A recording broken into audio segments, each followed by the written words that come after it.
اچھا، یہ جو جمعے کے دن سورہ کہف پڑھنے کی فضیلت ہے، تو یہ جمعے کی رات کو اگر کوئی پڑھ لے تو بھی یہ فضیلت حاصل ہو جائے گی.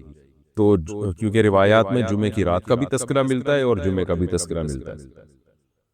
الحمدللہ الذی، تمام تعریفیں اس اللہ کے لیے ہیں، انزل علی عبدہ الکتاب، جس نے اپنے بندے پر کتاب کو نازل کیا، ولم یجعل لہ عوجا، اور اس کتاب میں اس نے کوئی کجی نہیں رکھی.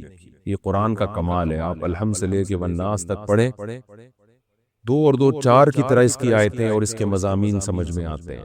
قرآن کے علاوہ کوئی بھی مذہبی کتاب آپ پڑھ لینا تو آپ کو سمجھ میں نہیں آئے گی کہ کیا کہا جا رہا ہے اس میں، اور وہ باتیں نیچر کو اپیل بھی نہیں کریں گی، اور انسان وسوسوں کا شکار ہو جائے گا اور مصیبت میں پڑ جائے گا. لیکن قرآن کے دعوے کتنے واضح ہیں، اور دعووں میں تناقض نہیں ہے. قرآن نے کہا خدا ایک ہے، ہر جگہ یہی کہا کہ ایک ہے. محمد صلی اللہ علیہ وسلم کو کہا کہ نبی ہیں، بشر ہیں، نبی ہیں. تو بشریت کو ثابت کیا قرآن نے. جہاں نبی صلی اللہ علیہ وسلم سے اوٹ پٹانگ معجزوں کا مطالبہ کیا گیا تو بتا دیا گیا میں بشر ہوں. ایک ہی دعویٰ رہا ہے مسلسل شروع سے آخر تک، اور آخری نبی ہونے کا جب دعویٰ کیا گیا تو آخری ہی، یہ نہیں کہ پھر قرآن میں اشارے دے دیے ہوں کہ کوئی اور نبی بھی آئے گا. تو تناقض نہیں ہے قرآن میں. نماز کو فرض کیا تو نماز فرض ہے. تو یہ جتنے مضامین، پھر اخلاقیات کی جو تعلیم دی وہ تعلیم سیم ہے.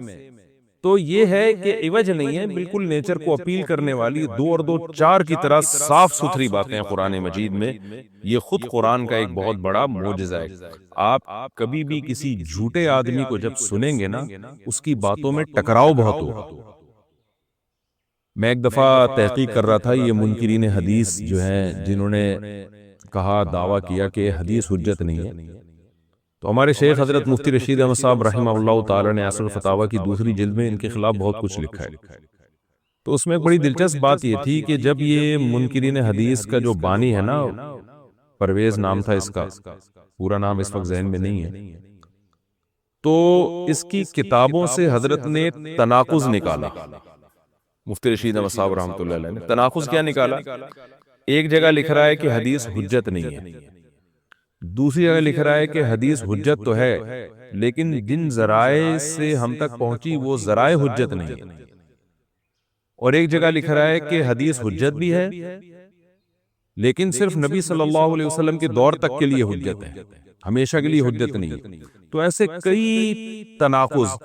تو اس میں حضرت نے لکھا کہ اس سے پتہ چلتا ہے کہ یہ بیچارہ خود اس کو پتہ نہیں ہے کہ یہ اس کا دعویٰ کیا ہے. یعنی اس سے صاف واضح ہوتا ہے کہ ان کا مقصد صرف اور صرف ہمیں اسلام سے ہٹانا ہے، اور حدیث کو مشکوک قرار دے کر، کیونکہ زیادہ تر جو قوانین ہمیں اسلام کے ملتے ہیں وہ تو قرآن میں بہت کم ملتے ہیں، وہ تو احادیث میں ملتے ہیں. قرآن تو زیادہ تر عقیدے کی بات کرتا ہے، آخرت کے تصور کو ہماری نظروں میں اجاگر کرتا ہے، اخلاقیات سکھاتا ہے، مسائل، فقہی مسائل، وہ تو زیادہ تر احادیث میں ہے، اسلامی قانون جسے ہم کہتے ہیں. تو مقصد اس کا یہ کہ اسلامی قانون سے کسی طرح لوگوں کو ہٹایا جائے. تو جیسے جس وقت بن پڑی وہ دعویٰ اس نے کر دیا. کبھی مجلس دیکھی کہ یار اس وقت یہ دعویٰ کرنا زیادہ مناسب ہے کہ حدیث حجت تو ہے لیکن جن ذرائع سے پہنچی وہ ذرائع قابل اعتماد نہیں، تو وہاں اس نے یہ دعویٰ کر دیا. تو جھوٹا آدمی کسی ایک بات پہ ٹکتا نہیں ہے. آپ مرزا غلام احمد قادیانی کے دعووں کو دیکھ لیں، اس کی کتابوں میں کہیں وہ لکھتا ہے کہ میں نبی نہیں ہوں، میں تو امام ہوں، اور کہیں لکھتا ہے کہ میں، شروع میں اس نے یہ دعویٰ کیا تھا کہ میں نبی نہیں ہوں، میں امام مہدی ہوں. پھر اس نے دعویٰ کیا میں حضرت وہی عیسیٰ علیہ الصلوۃ والسلام جو مسیح موعود وہ ہوں. اس کی کتابوں میں اتنا ٹکراؤ ہے، وجہ اس کی ہے کہ باطل کا ایک ہدف ہوتا ہے. تو وہ دیکھتا ہے کہ جیسا دیس ویسا بھیس. جیسے اس کا ہدف ہوتا ہے شہرت، دولت، اور یا لوگوں میں پھوٹ ڈالنا یا کوئی منصب حاصل کرنا کسی سے، تو وہ پھر دیکھتا ہے کہ جس وقت جو طریقہ اس کو سوٹیبل لگتا ہے نا، وہ وہی طریقہ اختیار کر لیتا ہے. تو ہر باطل میں یہ ہوتا ہے. آج بھی ہم دیکھتے ہیں جو اہل باطل ہوتے ہیں وہ کسی ایک بات پہ ٹکتے نہیں ہیں. ایک تو ہوتا ہے نا انسان سے غلطی سے ایک دعویٰ ہو گیا اس سے رجوع کر لے، وہ ایک الگ چیز ہے، وہ تو ہر انسان سے خطا ہو سکتی ہے.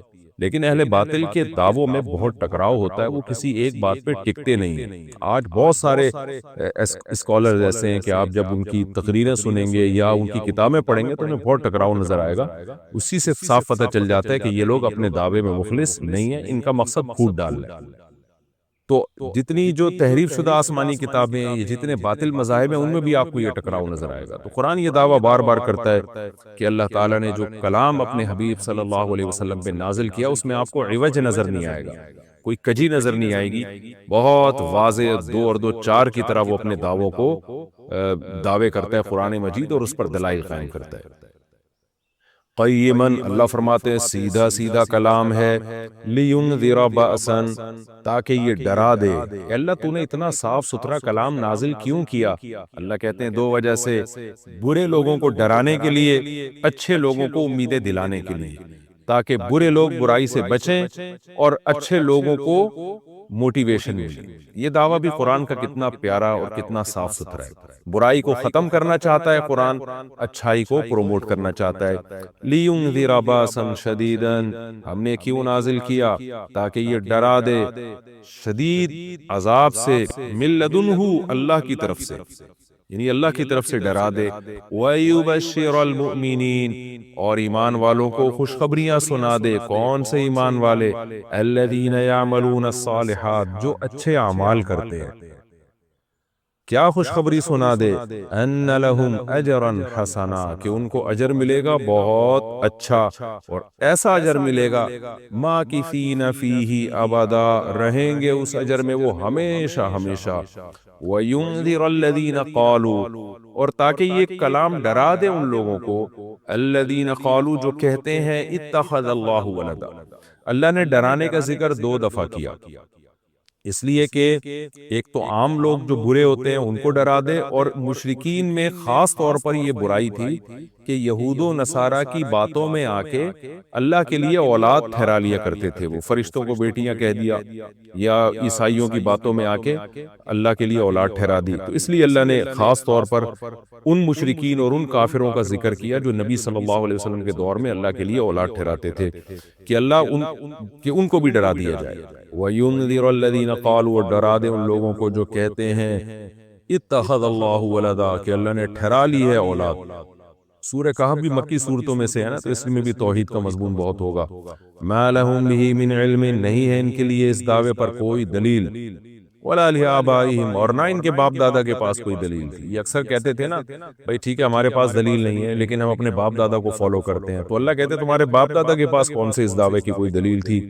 اور یہ جملہ ہلکا نہیں ہے، کبرت کلمتن، بہت بڑا ہے یہ کلمے کے اعتبار سے، ایسا کلمہ جو ان کی منہ سے نکلتا ہے، منہ سے نکلنے والا کلمہ یہ بہت بڑا کلمہ ہے، بہت بھاری ہے زمین اور آسمان پر، کہ اللہ کے لیے اولاد ٹھہرا دی۔ اِن یقولون الا کذبا، نہیں بولتے یہ لوگ مگر نرا جھوٹ بولتے ہیں یہ۔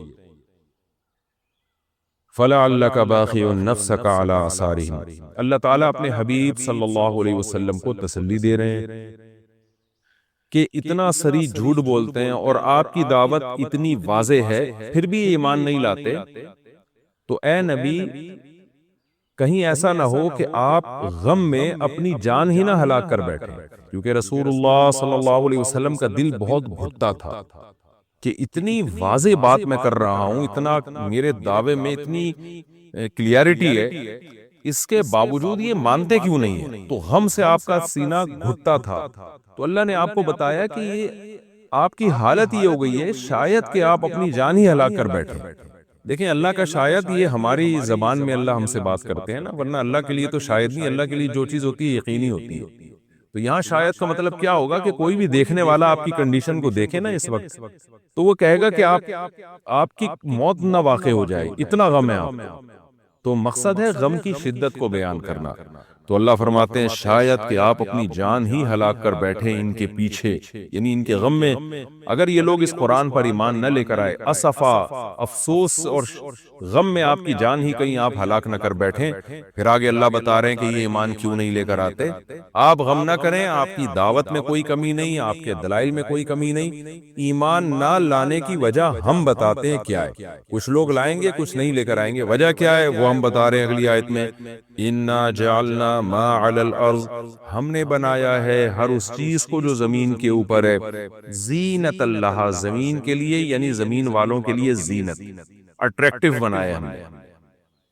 زمین اجڑی ہوئی ہوتی کسی کا دل ہی نہ لگتا زمین میں تو سارے آخرت ہی کی فکر میں لگ جاتے، لیکن زمین میں اٹریکشن ایسی پیدا کر دی ہے کہ یہ اللہ سے غافل کرتی ہے، حق سے دور کرتی ہے۔ ہر آدمی اس زمین کی زینت کو حاصل کرنے کی کوشش کرتا ہے۔ زینت وہ چیز ما یتزین، جو مزین ہوتی ہے اور جس کی طرف انسان کی اٹریکشن ہوتی ہے، چاہے حقیقت میں وہ اٹریکشن کے قابل ہو یا نہ ہو۔ جیسے گندگی کا ڈھیر ہے، اٹریکشن نہیں ہوتی، لیکن آپ نے اس کے اوپر ایک خوبصورت ململ کا کپڑا ڈال کے خوشبو چھڑک دی تو اب وہ دیکھنے میں بھلی لگنے لگے گی۔ تو جو چیز دیکھنے میں بھلی لگتی ہے اس کو مزین کہا جاتا ہے، چاہے حقیقت میں ہو یا نہ ہو۔ تو اللہ نے کہا کہ ہم حقیقت میں زمین اچھی ہے یا نہیں ہے، یہ لوگ اس کو نہیں دیکھتے، بس اٹریکٹیو ہے اس کو دیکھتے ہیں کہ اس کا یہ اٹریکٹ کرتی ہے اپنی طرف۔ حقیقت میں دیکھا جائے تو مسافر خانہ ہے نا، کتنی بھی مل جائے تو ختم ہونے والی ہے، تو فنا ہونے والی چیزوں سے کون دل بہلاتا ہے؟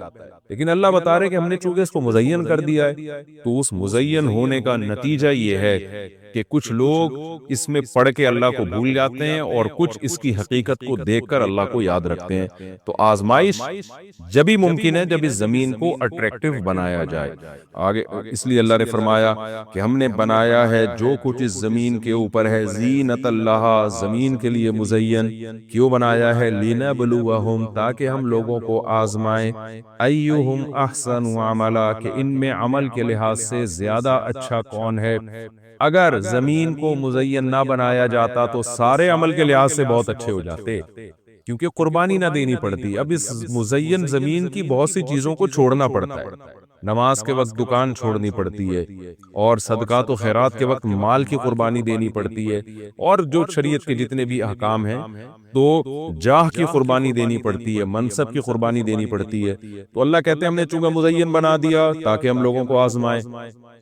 تو ظاہر ہے جب آزمائش ہوتی ہے تو اے نبی کچھ لوگ کامیاب ہوتے ہیں اور کچھ لوگ ناکام ہوتے ہیں۔ تو آپ چاہتے ہیں کہ ساری دنیا ایمان لے آئے، سارے نیک بن جائیں، یہ آپ کی چاہت پوری نہیں ہو سکتی، کیونکہ امتحان میں 100% لوگ کامیاب عام طور پر نہیں ہوا کرتے۔ وَإِنَّا لَجَاعِلُونَ مَا عَلَيْهَا صَعِيدًا جُرُزًا، اور یاد رکھو جو کچھ زمین کے اوپر ہے ہم اس کو بنانے والے چٹیل میدان۔ یعنی اللہ نے جب یہ کہا نا کہ زمین کے اوپر کی چیزوں کو ہم نے مزین کر دیا، تو آگے نافرمانوں کو ایک دھمکی بھی دے دی کہ تم جو اس میں پڑھ کر ایمان سے اور نیک عمل سے غافل ہو رہے ہو کہ بھئی اتنی اٹریکشن ہے، تو اس کا ایک دوسرا پہلو بھی ہے۔ وہ پہلو کیا ہے؟ چٹیل میدان بن جائے گی، سب تباہ و برباد ہو جائے گا۔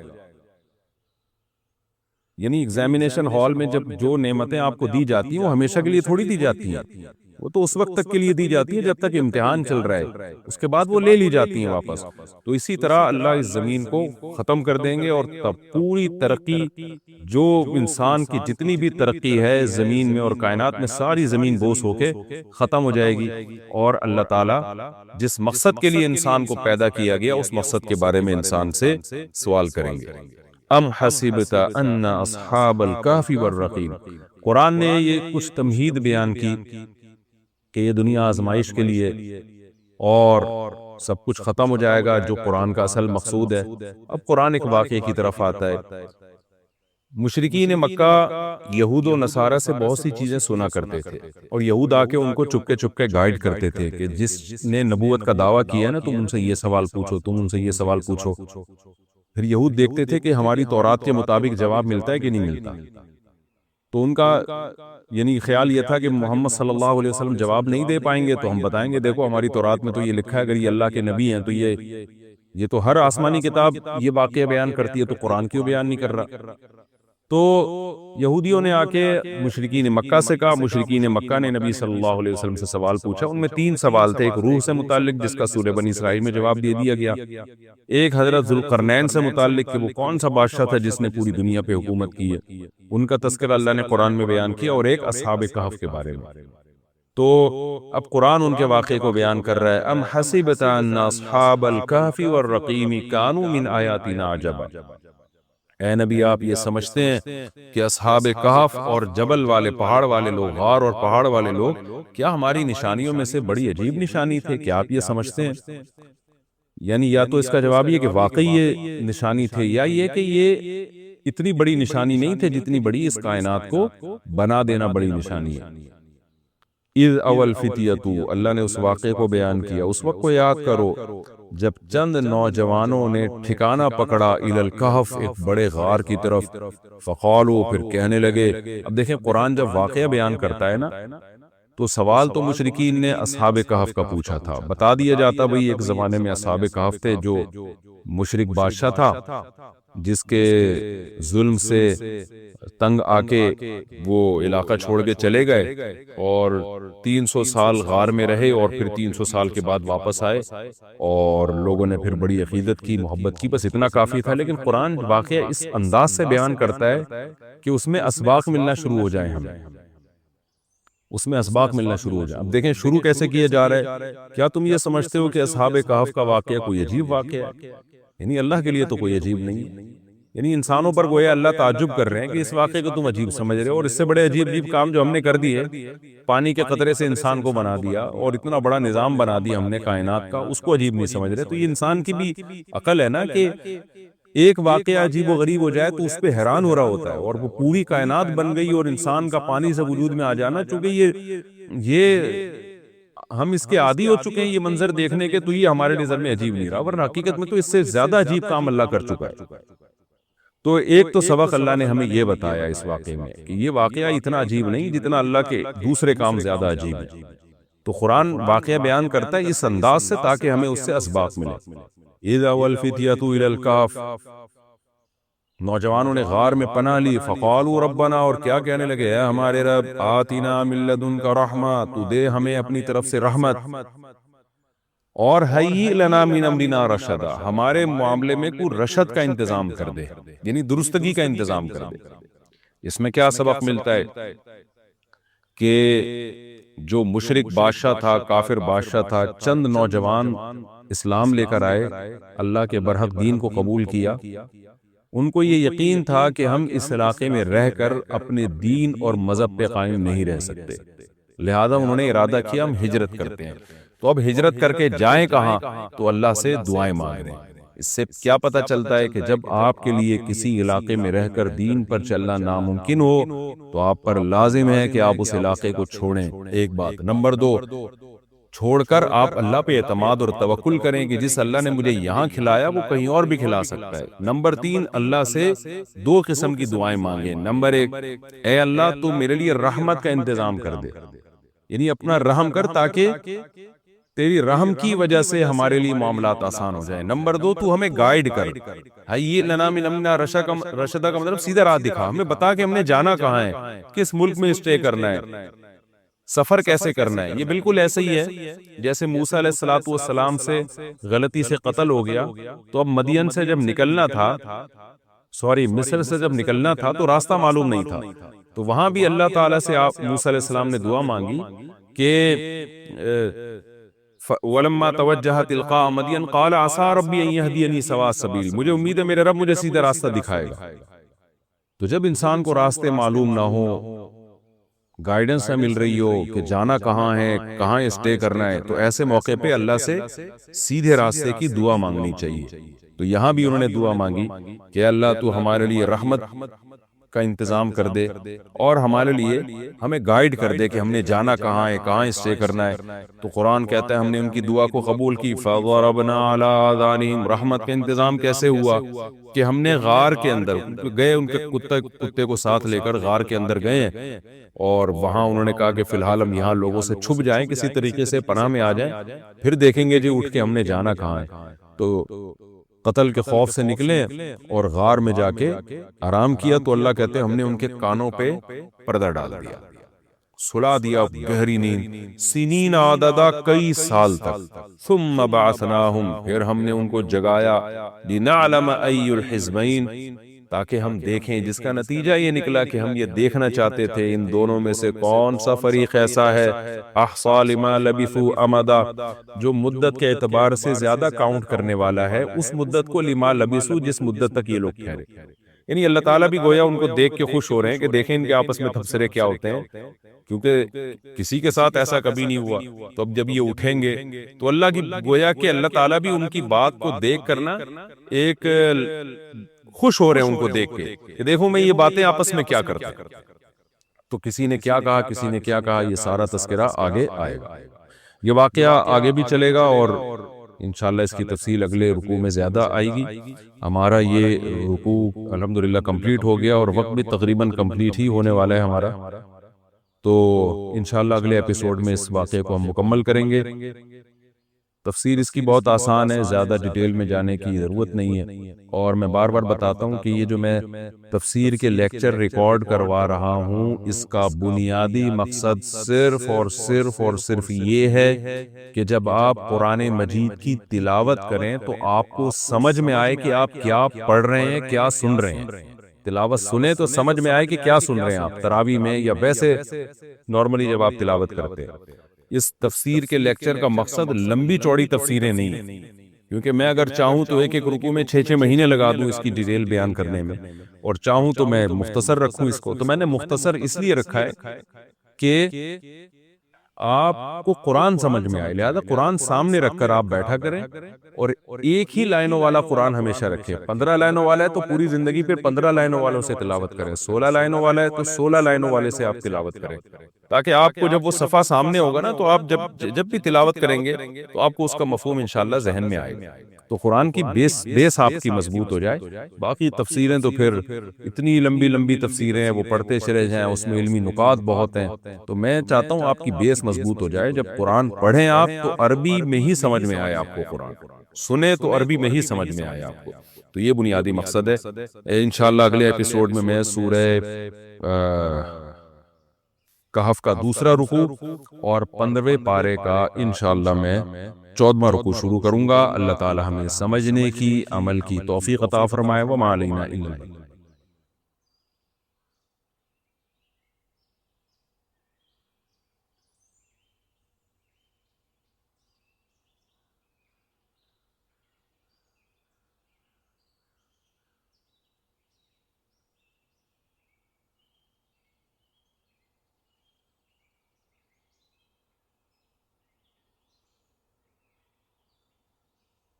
ایک آدمی گیا نا، غریب آدمی نجومی کے پاس، کہا یار میرے ہاتھوں کی لکیریں دیکھ کے بتاؤ کیا ہونے والا ہے۔ اس نے کہا کہ تو 10 سال تک مزید غریب رہے گا۔ یہ خوش ہو گیا، کہہ رہے اس کے بعد، کہہ رہے پھر تجھے غربت کی عادت پڑ جائے گی، پھر تجھے غریب رہنے کی یعنی ٹینشن ختم ہو جائے گی تیری۔ تو خیر ہم آتے ہیں اپنے اصل ٹاپک کی طرف۔ عاملوں کی تو میں نے ٹھکائی لگا دی، الحمدللہ الحمدللہ۔ تو ان کے مزے ہیں، جھوٹ بولتے رہو، پیسے چھاپتے رہو۔ جو عامل پیسے نہیں لیتے وہ بھی بڑے فراڈی ہوتے ہیں۔ وجہ اس کی ہے کہ ان کو ہدیے ودیے اتنے مل جاتے ہیں، ان کو پیسوں کی ضرورت ہی نہیں رہتی۔ تو ہاں ایک بات یاد رکھو، کچھ بزرگ ایسے ہیں جو اللہ والے بزرگ ہیں، وہ عامل نہیں ہیں۔ دیکھو کرامت ایک چیز ہے جس کا یہ ملحد لوگ، ایتھیس لوگ انکار کرتے ہیں، جبکہ اس کا وجود اہل اللہ سے کرامت کے صدور کا وجود قرآن سے، حدیث سے ثابت ہے۔ پچھلی امتوں میں بزرگوں کے ہاتھوں پہ کرامتیں ہوئی ہیں، حالانکہ وہ کوئی موسیٰ علیہ السلام کے امتی تھے، کوئی عیسیٰ علیہ السلام کے امتی تھے، کوئی سلیمان علیہ السلام کے امتی تھے۔ آپ مجھے بتاؤ سلیمان علیہ السلام کا درجہ بڑا ہے، عیسیٰ موسیٰ علیہ السلام کا درجہ بڑا ہے، یا محمد صلی اللہ علیہ وسلم کا درجہ بڑا ہے؟ جب ان پیغمبروں کی امتیوں میں کرامتیں ہو سکتی ہیں تو محمد صلی اللہ علیہ وسلم کی امت میں کرامت کیوں نہیں ہو سکتی؟ تو کچھ ہمارے اکابر بزرگان دین ایسے گزرے جو عامل نہیں تھے، لیکن ان کی عبادت، ان کا تقوی ایسا تھا کہ اگر کسی کو کچھ بھی انہوں نے دم کر دیا وہ بندہ ٹھیک ہو گیا۔ کوئی بھی قرآنی آیات لکھ کے دے دی ان کو پرچی پہ، وہ ٹھیک ہو گیا۔ جیسے مفتی موسیٰ روحانی بازی رحمت اللہ علیہ، میں نے جب عاملوں کے خلاف بولنا شروع کیا تو بہت سے لوگوں نے کہا مفتی محمد موسیٰ روحانی بازی جو پنجاب کے بڑے بزرگ تھے وہ بھی تو تعویذ دے دیا کرتے تھے اور بندے ٹھیک ہو جایا کرتے تھے، تو کیا آپ ان کو بھی فراڈی کہہ رہے ہو؟ معاذ اللہ، اللہ میرے منہ میں وہ زبان نہ رکھے کہ میں اتنے بڑے بڑے بزرگوں کی بے ادبیاں گستاخیاں کروں۔ میں نے اس وقت یہ بیان کیا تھا، مفتی موسیٰ روحانی بازی رحمت اللہ علیہ اور میرے شیخ مفتی عبدالرحیم صاحب گواہ ہیں اس کے، بڑے سے بڑے کیس ہوتے تھے۔ مفتی موسیٰ روحانی بازی رحمت اللہ علیہ تعویذ دیتے تھے، جائز تعویذ، اہل حدیث تو ہر تعویذ کو شرک بولتے ہیں، ایسا نہیں ہے. اگر تعویذ کا مضمون شرکیہ نہیں ہے تو کہاں سے شرک؟ ایک تعویذ میں یا اللہ مدد لکھا ہوا ہے تو شرک کہاں سے ہو گیا وہ؟ تو فوراً ٹھیک ہو جاتا تھا ان کا کیس. یہ تو ہمارے جو استاذ ہیں عینی شاہد ہیں. تو میں نے بیان میں یہ بات کہی تھی کہ وہ عامل نہیں تھے، یہ ان کی کرامت تھی. کرامت. تو ان کے بیٹے جامعۃ الرشید میں آئے، انہوں نے بتایا کہ ہمارے والد عامل نہیں تھے اور یہ کوئی علوم نہیں تھے، یہ ان کی کرامت تھی. اللہ نے، نبی کریم صلی اللہ علیہ وسلم نے فرمایا کچھ اللہ کے نیک بندے ایسے ہیں کہ وہ کسی بات پہ قسم اٹھا لیں تو اللہ اس قسم کو پورا کر کے چھوڑتا ہے. تو نیک لوگ کبھی بھی، یہ تو کچھ لوگوں نے ایسا امیج بنایا ہوا ہے کہ بزرگ ہی مارکیٹ سے شارٹ کر دیا، ایسا نہیں ہے. بزرگ کو قرب قیامت تک موجود رہیں گے. سمجھتے ہو کہ نہیں سمجھتے؟ تو کوئی اس لیول کا بزرگ ہو تو اس کے ہاتھ پہ کرامت ظاہر ہو جائے. میں تو بزرگ نہیں ہوں نا، میرے ہاتھ پہ کرامتیں ہوتی ہیں. مجھے یاد ہے ایک دفعہ ایک بندہ آیا، اس کے بچی کی بیمار تھی، اس نے کہا مفتی صاحب پھونک لگا دو. میں نے کہا بھائی میں پھونکوں والی سرکار نہیں. انہوں نے کہا پلیز کائنڈلی. میں نے فاتحہ پڑھ کے پھونک دیا، وہ ٹھیک ہو گیا. مجھے کیا پتا تھا؟ میں نے کہا بھائی میرے کو علوم نہیں ہے، لیکن میں نے اس کو یہ بھی بتایا کہ تمہاری بچی ہو سکتا ہے ویسے ہی ٹھیک ہونے والی ہو. کیا خیال؟ ویسے ہی ٹھیک ہونے والی ہو، تم نے پھونک. دوسرا، بعض دفعہ انسان کو کا اللہ سے تعلق ہوتا ہے، اور سورہ فاتحہ میں تو شفا ہے نا، تو اس کے لیے شف سرکار کے پاس جانے کی کیا ضرورت ہے؟ سمجھ میں نہیں آ رہی بات؟ یہ میں اس لیے کہہ رہا ہوں کہ بہت سے لوگ کہیں گے پھر جب آپ کے بزرگ کی کرامت ہو سکتی ہے تو شف سرکار کی بھی کرامت ہو سکتی ہے. کرامت سینٹر کھول کے بیٹھا ہوا ہے وہ. کرامتیں کبھی کبھار ظاہر ہوتی ہیں، کرامت سینٹر نہیں ہوتا کہ جو لنگڑا آ رہا ہے ٹھک ٹھک یوں کیا سیٹ ہو گیا، کرسی پہ بیٹھا ہوا ٹیڑھا میڑا، الائنمنٹ آؤٹ ہوئی بھی ہے، پھونک لگائی الائنمنٹ صحیح ہو گئی. گاڑی کی الائنمنٹ کر دے بھائی، تو ہماری گاڑی ہر کھڈے میں آتی ہے، کراچی میں کھڈے اتنے، ہم تو الائنمنٹ صحیح کرتے رہتے ہیں. اور بزرگ بھی تو ہو، شوف سرکار بزرگ ہے، بزرگوں کے ڈریسنگ تو دیکھو. سب سے پہلی علامت بغیر داڑھی کا بزرگ اس کائنات میں پیدا ہی نہیں ہوا ہے. سمجھ رہے ہو؟ پوری داڑھی ہونی چاہیے. نبی کریم صلی اللہ علیہ وسلم کا حکم ہے بخاری مسلم میں، آف اللحا، داڑیاں بڑھاؤ. جو پیغمبر کے حکم کو فالو نہ کرے کھلے عام، وہ بزرگ کہاں سے ہو گیا؟ اچھے لوگ بغیر داڑھیوں والوں میں بھی ہوتے ہیں، میں اچھے برے کی بات نہیں کر رہا. بہت سے بغیر داڑھی والوں نے بہت بڑے بڑے کارنامے انجام دیے. تو ان کی نیکیاں یا ان کے کارناموں کو ضائع کرنا بتانا مقصد نہیں ہے، لیکن پراپر بزرگ کبیرہ علانیہ گناہ سے بچتا ہے، وہ سنت کو فالو کرتا ہے. تو آج کل کے مونچھیں دیکھو ان بزرگوں کی، اور داڑیاں ہے نہیں، اور کپڑے ایسے پہنے ہوئے ہوتے ہیں گولے گنڈے کی دکان لگ رہی ہوتی ہے، نیلے پیلے گلابی. اب بزرگ بزرگوں کے مزاج میں تو سادگی ہوتی ہے. خانقاہیں گولے گنڈے کی دکانیں پوری ان کی، بکرے مکرے. ابھی کیا بولوں میں ان لوگوں پہ، چھوڑو. تو کیا بات چل رہی تھی، کہاں سے ہم چلے تھے؟ بسم اللہ الرحمن الرحیم. ہم تو کہیں اور نکل گئے. آج بات کہاں سے شروع ہوئی تھی؟ ذرا اسٹارٹنگ میں جاؤ نا.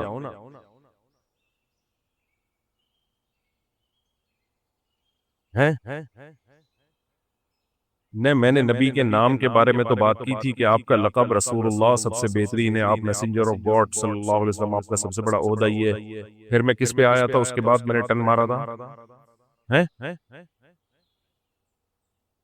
سائیکیٹرسٹ پہ آ گیا تھا میں. تو سائیکیٹرسٹ کا میں ہاں دماغ اور دل کا کنیکشن بتا رہا تھا میں، دماغ اور دل کا کنیکشن.